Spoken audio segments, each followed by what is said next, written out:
Hello, traders. FX Pip Collector here. Today is Tuesday, May 13th, and this is my analysis for the pound yen. If anybody hasn't done so already, definitely do check out my free Discord channel, which is linked out here in the corner at the end of the video. And make sure to take a look at my website, fxpipcollector.com. Check out the video on the home screen to learn more. So, anyways, on the pound yen, which by the way, today is CPI inflation data for the US, which definitely should have an effect on the yen pairs also. But I'm zoomed way out on the 4 hour time frame just to show you that I'm still looking at this as possibly an uptrend for a wave C of wave B. I think it's going to go up possibly to the 78% right around the 202 area.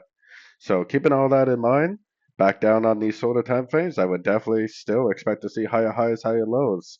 For me, the last major structure is way down here. So even if it does start to move to the downside, as long as it doesn't take out that low right there, I would be expecting anything I see to the downside as nothing more than a pullback within a uptrend. So going down to the 1 hour time frame, I have no idea whether it's going to pull back now or whether it's going to keep on going up and break structure.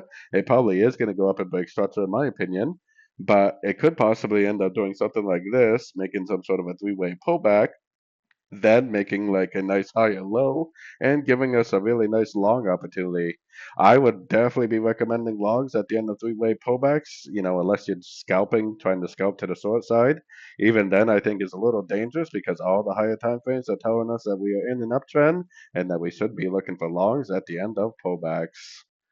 So anyways, don't forget to like and subscribe. And as always, thank you for watching and happy trading.